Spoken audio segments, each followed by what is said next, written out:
Tony Rock did this, I think it was like a red carpet interview, where he was talking about Steve Harvey. Yes. And they said, why do all these men and women look at Steve Harvey as a relationship expert when he's had like 3 wives? And like his current wife was allegedly his mistress. Right. Last time and so forth. But what's your take on that? Well, here's the thing. You have to have gone through something in life to be able to teach. So if you have gone through these experiences, it's taught you how to become a better person. That's a good take to look at it, because you can't teach nobody anything unless you actually have gone through it. Not too many of us get a home run out the park with the right chick. All of us have been through exes, the side bitches. Some of us guys have been the side man, the side nigga, knowing that the girl got somebody else, and it's so many scenarios. So there's no really a blueprint on saying what's right and what's not right. But I do know if you have had experience, it gives you a better shot than someone who has never had experience. Yeah, but you can have a whole bunch of bad experiences over and over again. That's true. That don't necessarily mean. It doesn't mean that you're right, but you can formulate opinion and give advice on what to do and what not to do. Like, I'm single. Would I like to be married? Hell motherfucking yes. Some days. Some days, hell motherfucking nah. Because I know who I am. Some days I want to be by myself. Some days I don't want to be responsible for every motherfucking body. That's just where I'm at in life now.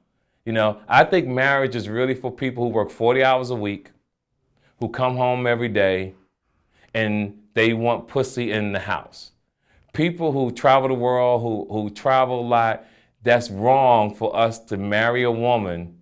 We can't be there all the time and expect the woman to be faithful, expect us to be faithful when we travel, unless we have phenomenal discipline. And if we don't have phenomenal discipline, you'll always have a wandering eye, because I'm on the beaches of Turks and Caicos.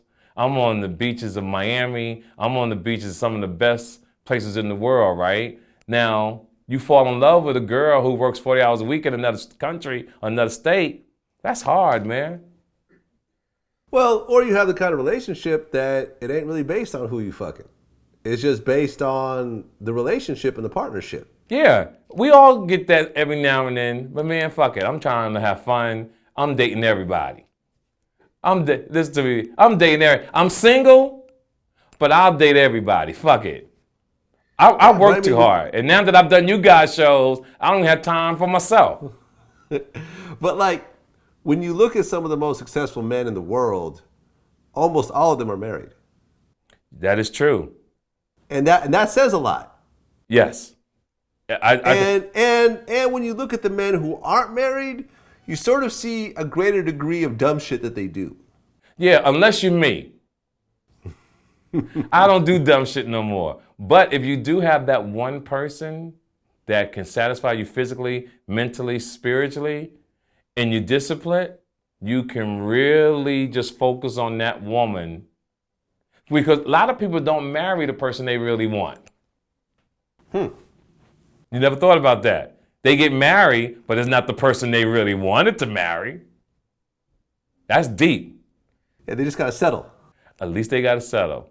I was taught a long time ago, marry the person who loves you more. I gotta think the opposite. I think you should marry the person that you love more, because you will always feel like you've settled.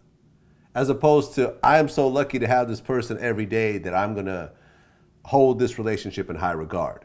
I respect that. So since I respect your opinion as gentlemen, respect my opinion too. What can we do? Yeah, I feel you, man. Different ways of looking at the same situation. Yes, sir. Let's talk about your podcast. Yes, sir. Now, since I've been on this show, the Charlemagne, people have been trying to get me to do this podcast thing. I'm old school. I didn't really know what the shit was. I was always saying, they want me to do an iPod. And people was correcting me. They want you to do an iPod. Yeah, some shit. No, TK, is podcast. So they finally get me to do it with LSN Network. And when I debut, I'm number 87 in the country. So me being strategic from sports and whatever, I got a plan. I said, okay, in a year, I want to be in the top 25. That's about right. Vlad, because of VladTV, The Breakfast Club with Charlamagne the Guy, my second week, I was number 2 in the world behind Joe Rogan. Now, I haven't even put a celebrity on my podcast yet. My show is about we all have a story, right? And just average folks, average people who have just been through things, I give them the chance to come on the podcast, tell their story, because we all have a story. And going into my 5th week, I'm still in the top 20 in the podcast without even dropping the celebrities yet. So all these great other things is coming my way too, through the networks and all that kind of stuff. Because like I said, being on your show, always being an honest person, and that's how come I couldn't bullshit you about the street name, because no matter what, I don't never want no one to say to me I'm a liar. I don't never want no one to say to me, oh, he's full of shit and the things that he say is not real. I always want to keep my credibility, especially because you don't have to, you know how many other comedians would love to be on this damn show with you? And you always, twice a year, bring me on your show. So I don't never want to mess up my credibility with you, sir, at all. Oh, good. Well, because you said at one point that you can't be old and be broke.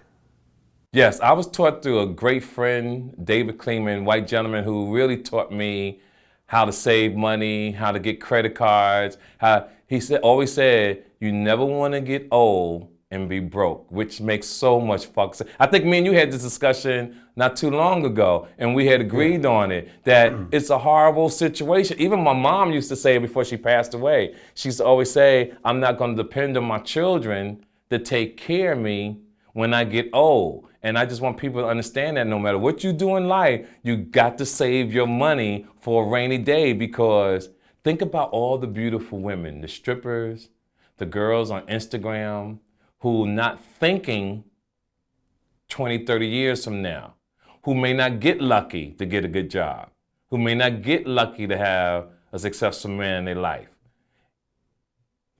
You see where I'm going with this. And it's going to happen.